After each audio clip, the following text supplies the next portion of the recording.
The morning sun cast long shadows across Westminster Abbey as Archbishop Michael Williams adjusted his ceremonial robes for the final time. Today was different from any other Christmas broadcast in British history. King Charles III had requested something unprecedented, a live address from within the sacred walls where monarchs had been crowned for nearly 1,000 years. Sarah Mitchell, the BBC's head of royal coverage, nervously checked her watch as technicians positioned cameras throughout the ancient abbey. At 62, she had covered countless royal events, but nothing had prepared her for the emotional weight of this particular broadcast. The king's recent health struggles had been kept largely private, but whispers in the corridors of Buckingham Palace suggested this Christmas message would be profoundly personal. 5 minutes to positions, called David Chen, the broadcast director, his voice echoing through the Gothic arches. The Abbey felt different today, not just because of the television equipment, but because of an almost tangible sense of anticipation that seemed to emanate from the very stones themselves. Margaret Thompson sat in her small flat in Liverpool, her arthritic hands wrapped around a warm cup of tea. At 87, she had watched every Christmas broadcast since Queen Elizabeth II began the tradition in 1957. Her late husband Robert had served as a palace guard for 30 years, and their modest home was filled with photographs and memories from royal occasions. Today felt different, though she couldn't quite explain why. The doorbell rang, and Margaret slowly made her way to answer it. Her granddaughter Emma stood outside, her cheeks red from the December cold, carrying a bag of groceries and wearing a concerned expression. "Gran, I thought you might want some company for the King's speech today," Emma said, stepping inside and immediately beginning to bustle around the small kitchen. "I brought your favorite biscuits and some fresh milk for your tea."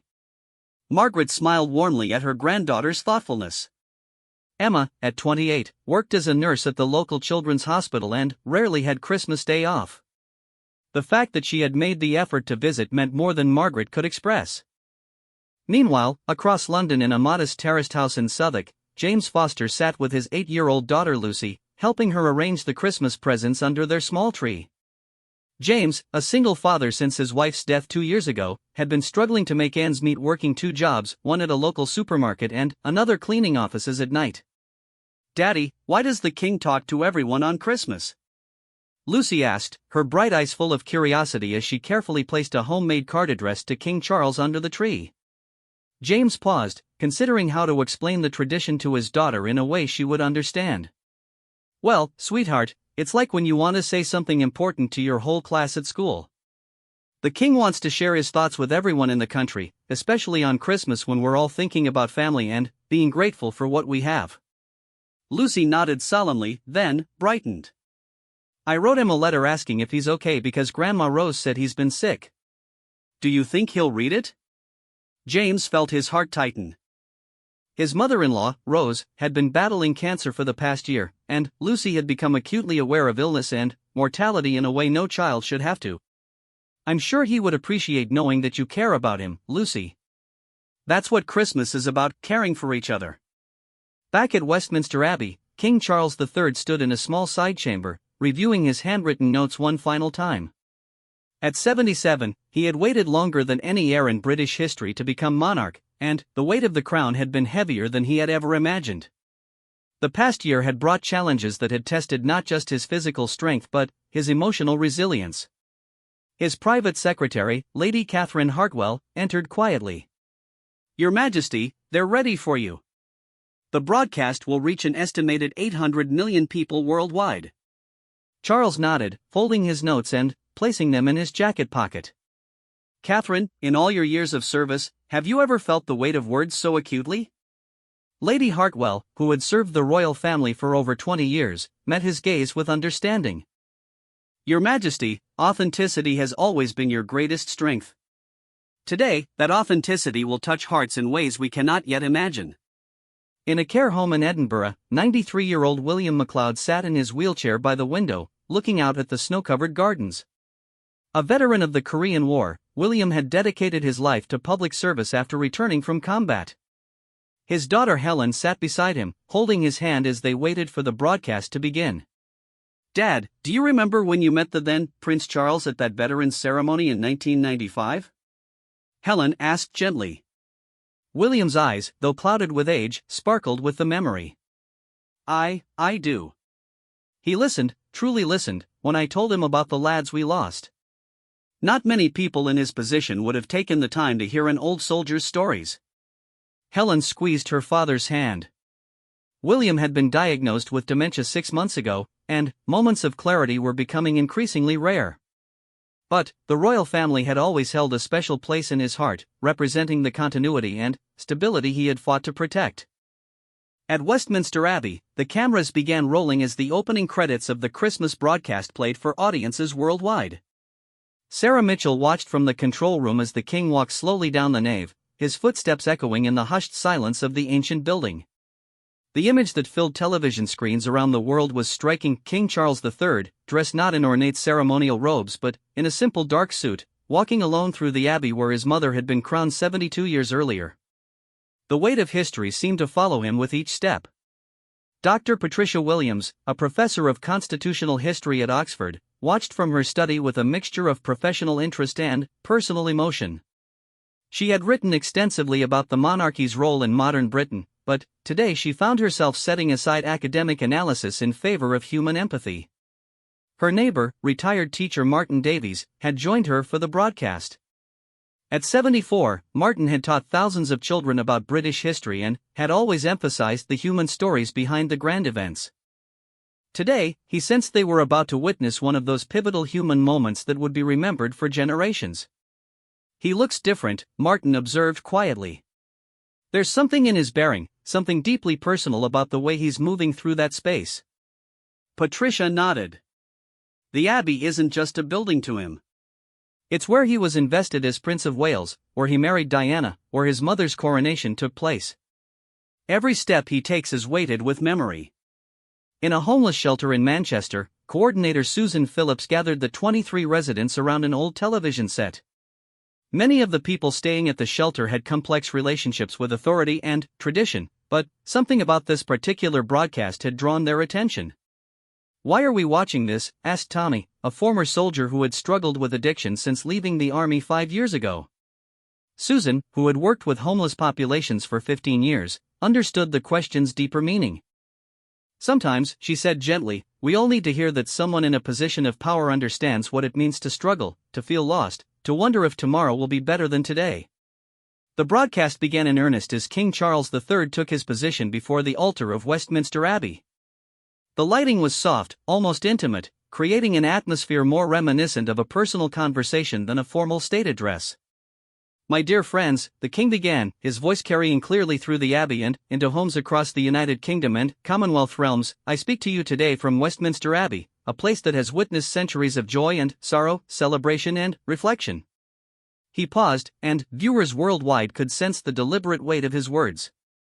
This was not the usual polished rhetoric of royal addresses, but something far more personal and immediate. This Christmas finds our world facing challenges that test our resolve, our compassion, and our faith in one another.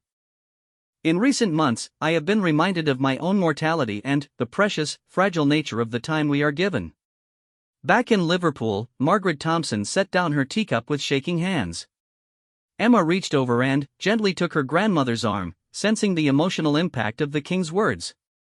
"He's speaking from the heart," Margaret whispered. "In all my years of watching these broadcasts, I've never heard a monarch speak so humanly." The king continued, his voice steady but filled with unmistakable emotion. "I have walked through this abbey many times in my life, for celebration, for ceremony, for moments of profound personal significance. Today, I walk with you through the uncertainties and hopes that define our shared humanity." In Southwark, James Foster found himself blinking back tears as Lucy leaned against his shoulder. His daughter was too young to fully understand the significance of what they were witnessing, but she could sense the weight of the moment. "Daddy, why does the king sound sad?" Lucy asked quietly. James struggled to find the right words. "I don't think he's sad, sweetheart. I think he's being honest about how hard life can be sometimes, even for kings." The cameras captured King Charles III moving slowly through the abbey, stopping occasionally to touch a pillar or look up at the soaring arches above.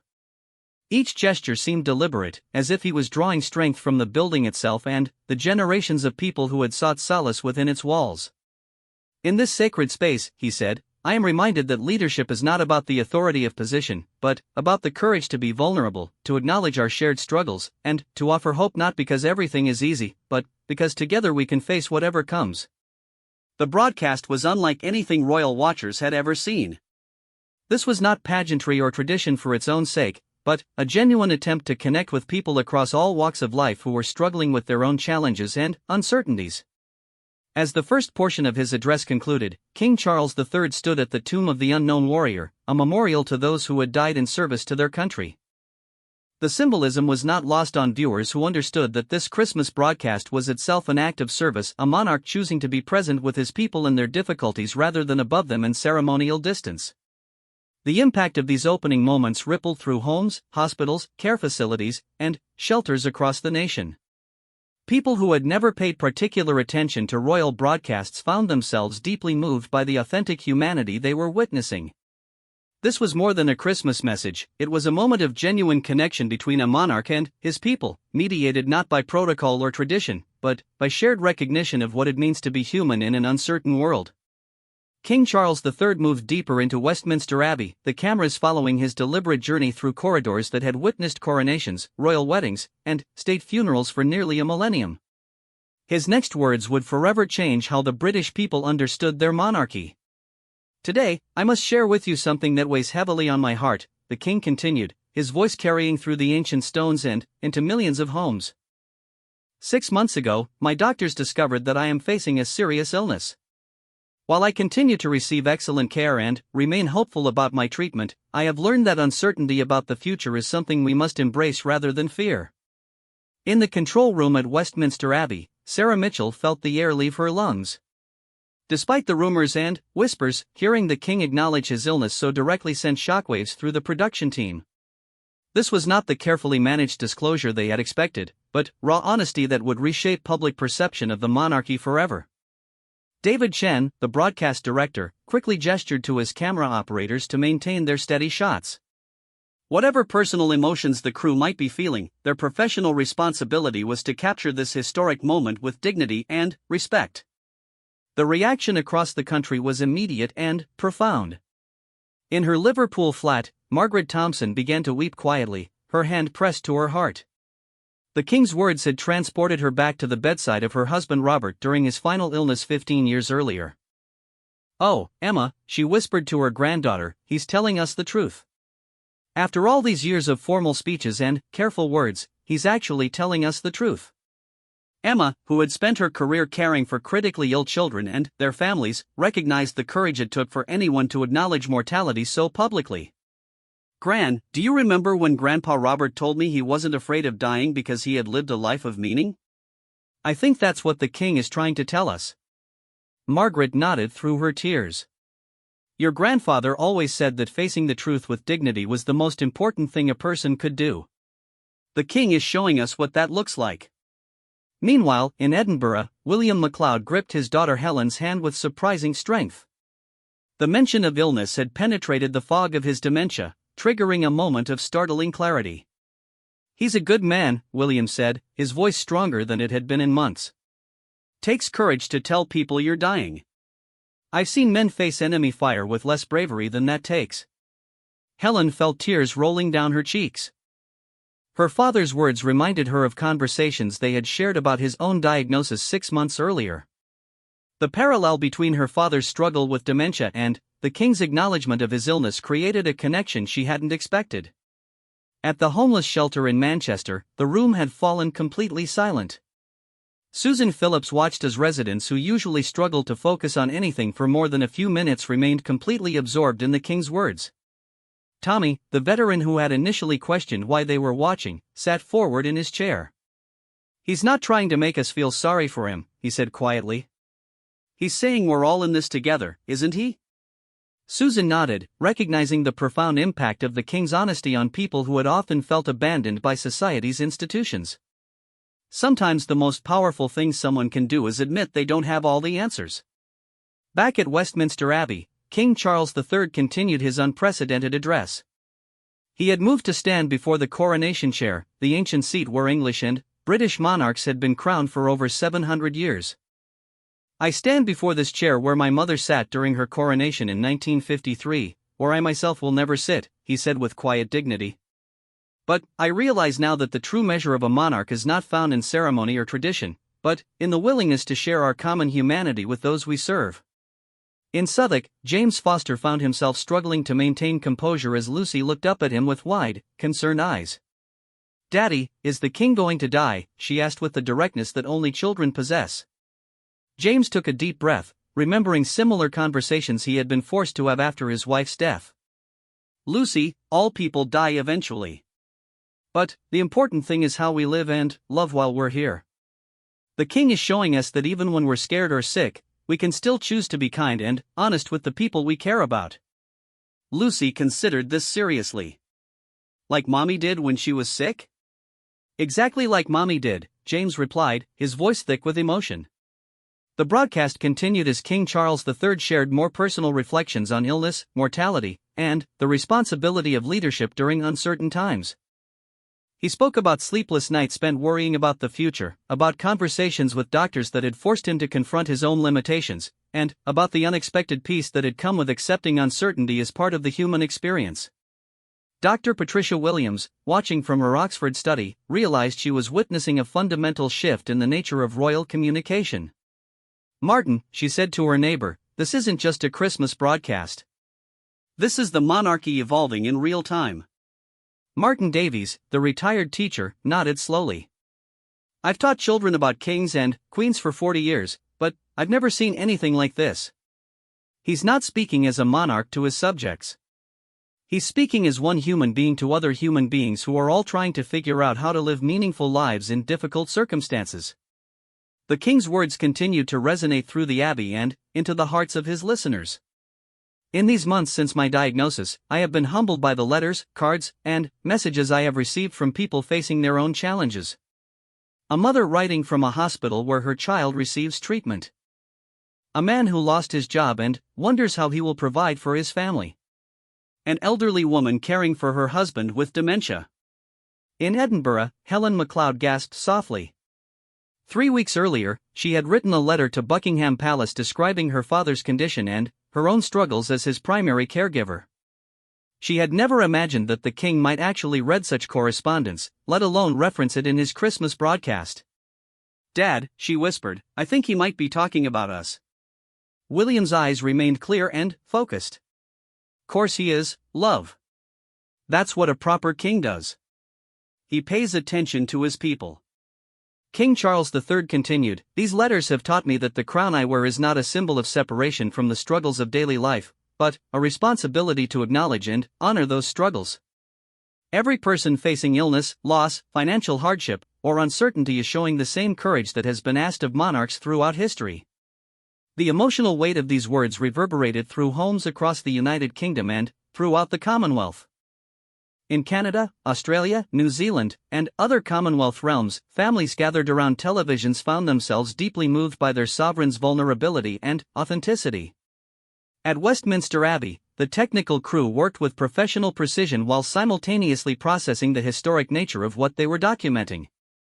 Camera operator Michael Reynolds, a veteran of 30 years covering royal events, later said that he had never felt such a profound sense of responsibility to capture not just images, but the emotional truth of a moment. The king moved to the altar area of the abbey, where he paused before a simple arrangement of Christmas flowers, not the elaborate displays typically associated with royal events, but modest seasonal blooms that might grace any parish church. "Christmas reminds us that hope often comes in unexpected forms," he said. "Not in grand gestures or magnificent displays, but in quiet acts of love, in honest conversations about difficult truths, and in the courage to remain present with one another even when the future is uncertain." In Liverpool, Margaret Thompson had stopped crying and was now listening with the intense focus of someone recognizing profound truth. Her granddaughter Emma sat beside her, equally absorbed in the king's words. "You know, Emma," Margaret said quietly, "when your grandfather was dying, he told me that the most important thing wasn't how much time we had left, but how honestly we used the time we were given. I think that's what His Majesty is trying to tell us."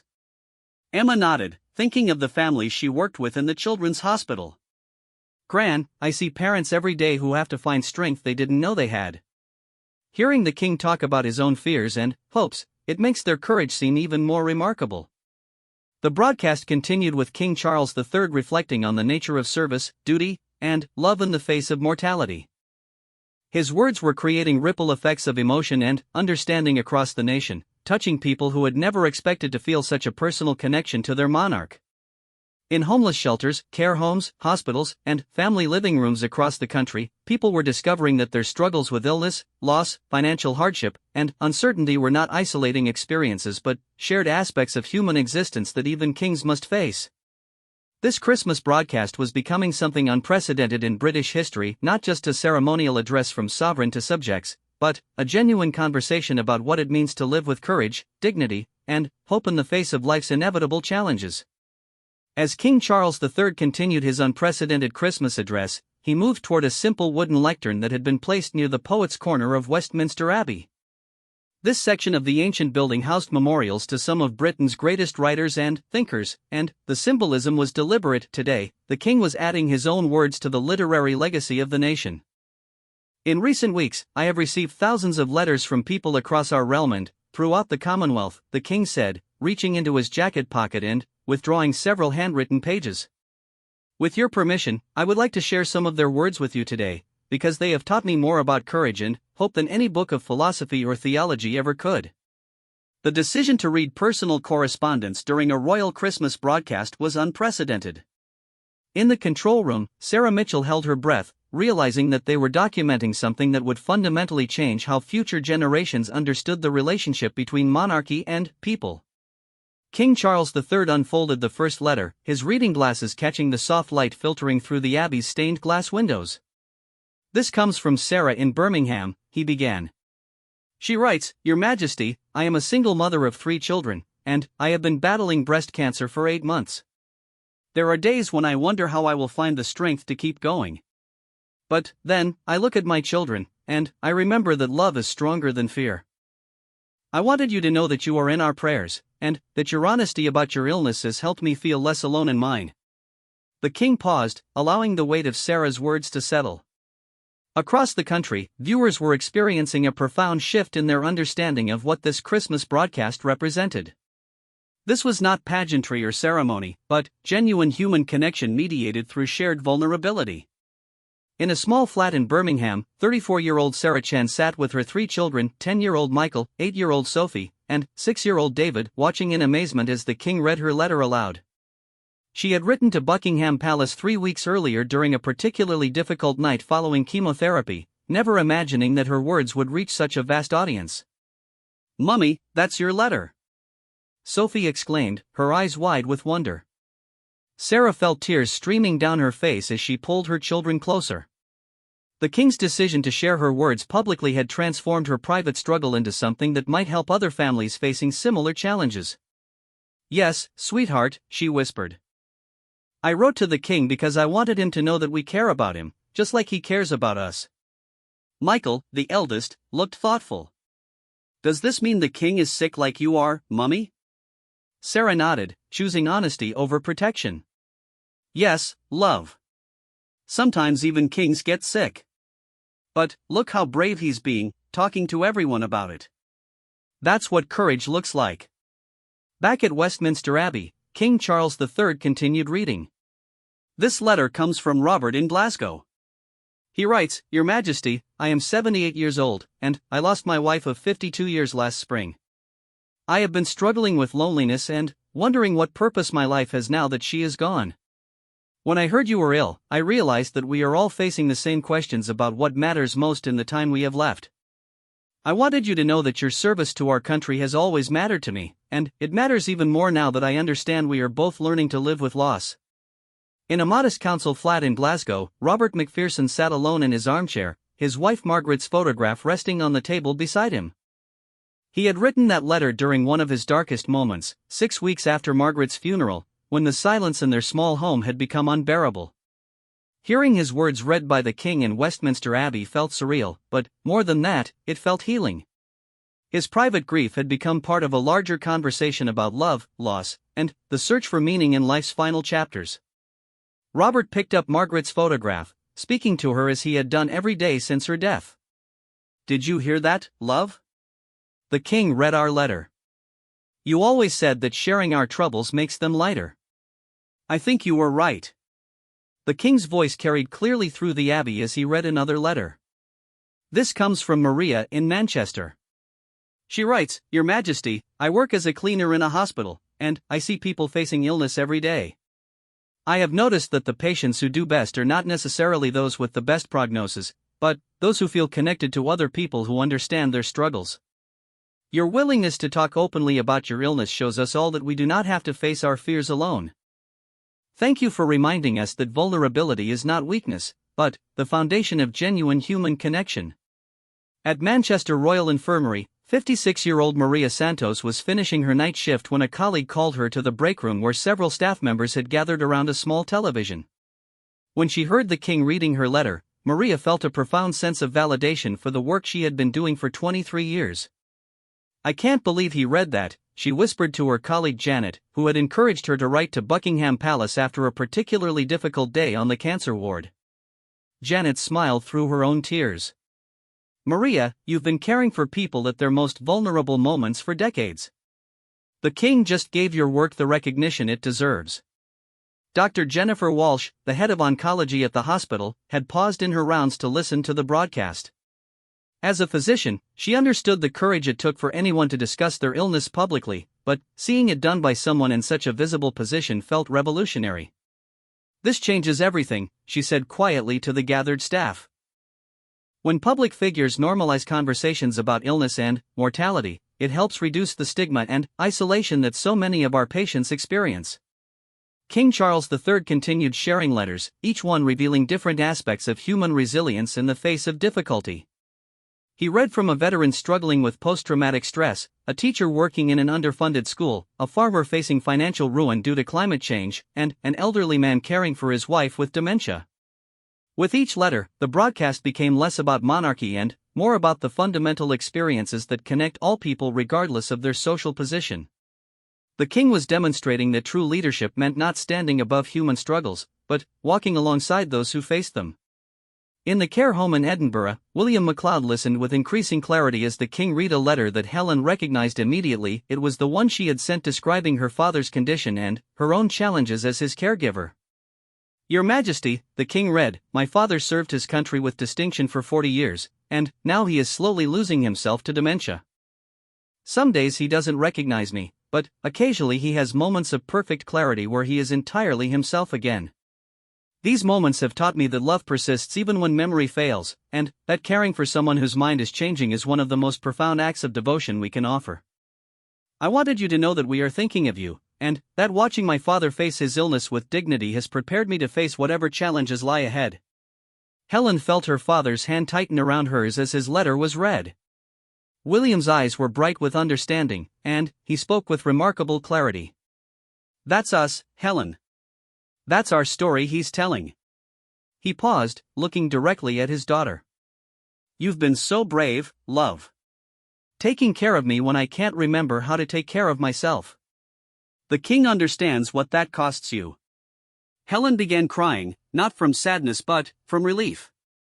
For months, she had felt isolated in her role as her father's caregiver, wondering if anyone understood the complex emotions involved in loving someone whose mind was changing. Hearing their experience acknowledged by the king in front of millions of people made her feel less alone than she had in months.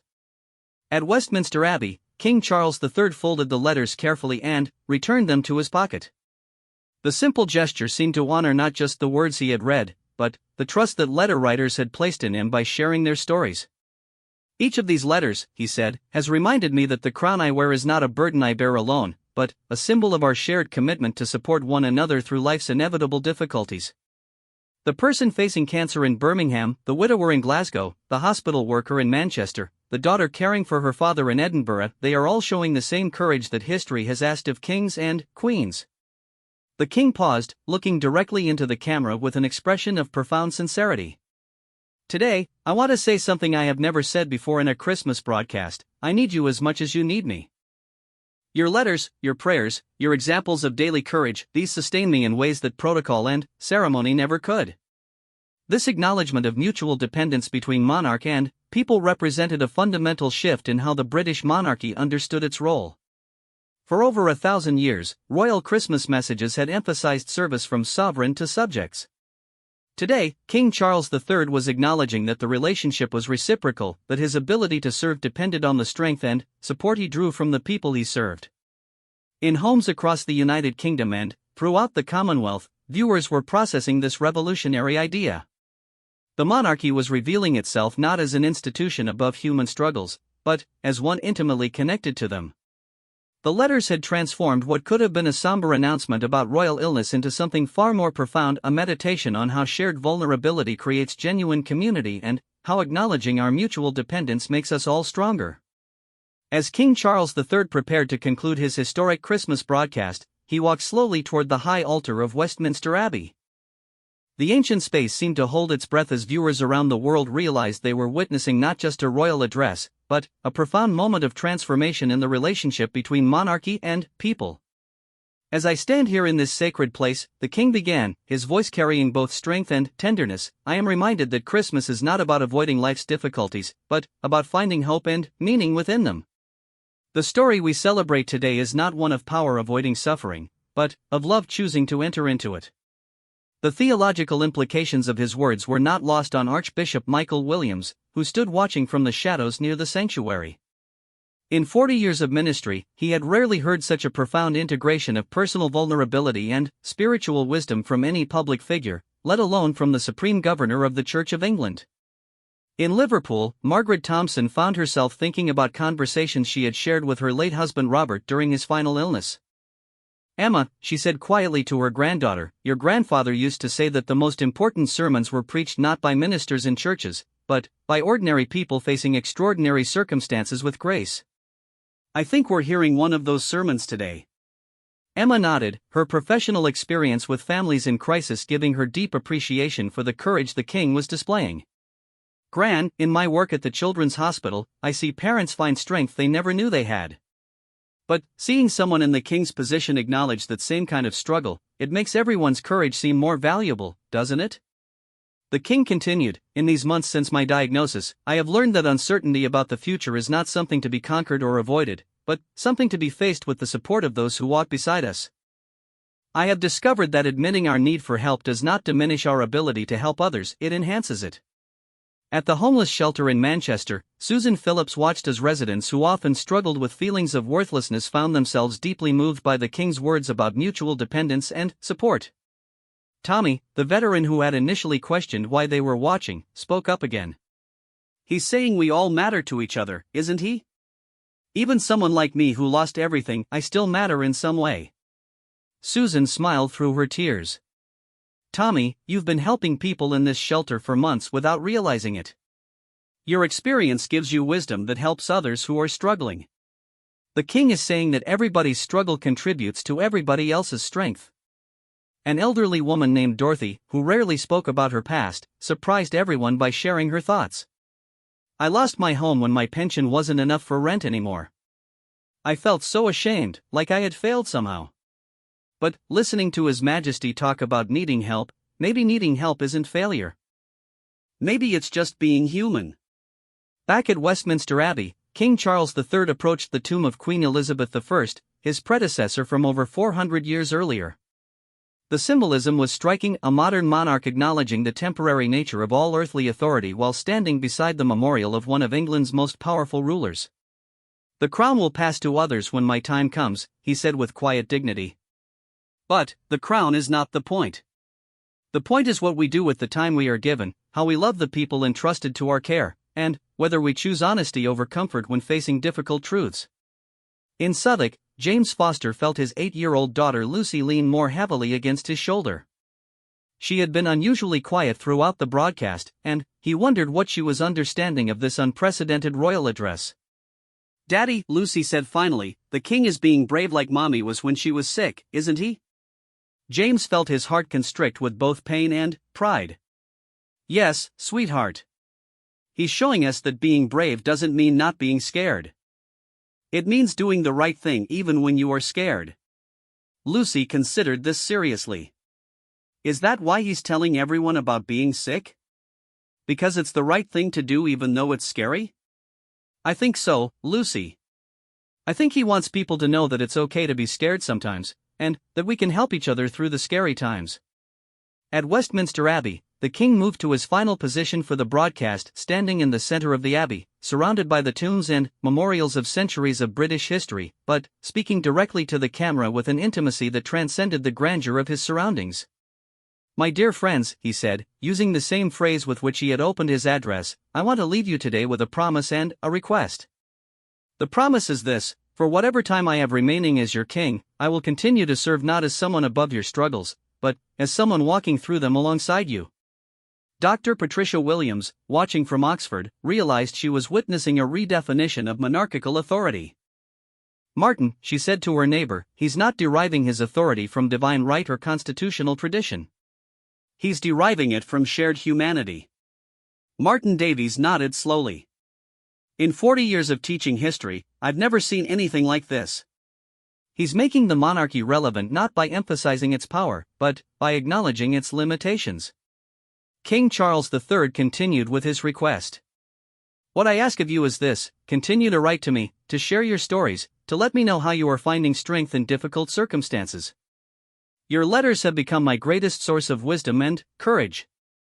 They remind me that leadership is not about having all the answers, but about being willing to learn from those you serve." The unprecedented nature of this request, a monarch asking his subjects to teach him rather than simply to obey him, represented a revolutionary understanding of the relationship between ruler and ruled. In Birmingham, Sarah Chen sat with her 3 children, all of them processing the extraordinary fact that their mother's letter had been read aloud by the king to hundreds of millions of people around the world. "Mummy," asked Sophie, "does this mean the king is our friend now?" Sarah smiled through her tears. "In a way, sweetheart. I think it means we're all friends with each other, all trying to help each other through hard times." The king's final words carried the weight of both personal conviction and historical significance. This Christmas, I encourage you to reach out to someone who might be struggling. Write a letter, make a phone call, offer practical help, or simply listen with genuine attention. These acts of connection are not small gestures, they are the foundation upon which strong communities and strong nations are built. He paused, looking once more around the ancient abbey that had witnessed so much of British history. "From this sacred place, where countless generations have sought comfort and meaning, I send you my love, my gratitude, and my commitment to honesty about the journey we all share." The king's final gesture was simple but powerful. He bowed slightly toward the camera, not in the formal manner of ceremonial protocol, but in the genuine acknowledgement of one human being recognizing the dignity and worth of others. "May this Christmas bring you peace in uncertainty, strength in difficulty, and the deep joy that comes from knowing you are not alone. God bless you all." As the broadcast concluded with the playing of the national anthem, viewers across the United Kingdom and throughout the Commonwealth found themselves fundamentally changed by what they had witnessed.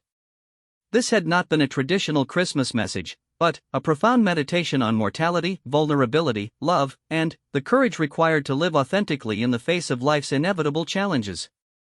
In care homes and hospitals, in shelters and palaces, in small flats and grand houses, people sat in contemplative silence, processing the king's words and their implications. Many reached for phones to call relatives they hadn't spoken to in months. Others began composing letters to friends who were struggling with illness or loss. The king's example of vulnerable honesty had given them permission to acknowledge their own fears and needs. The broadcast's impact extended far beyond Britain. In Commonwealth nations around the world, people who had watched their shared monarch reveal his mortality and humanity found themselves reflecting on their own relationships with authority, community, and mutual support.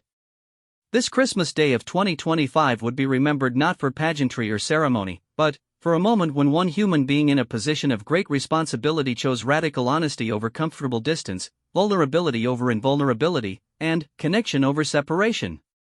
King Charles III had transformed the Christmas broadcast from a formal address into a genuine conversation about what it means to live and love courageously in an uncertain world. In doing so, he had redefined not just the monarchy, but the very nature of leadership in the 21st century. As families across the nation began their Christmas celebrations, they carried with them the king's words and example, the understanding that strength comes not from avoiding life's difficulties, but from facing them together with honesty, compassion, and unwavering commitment to one another's well-being. The Royal Christmas broadcast of 2025 had become something unprecedented, a national moment of healing, connection, and transformed understanding that would resonate in hearts and minds for generations to come.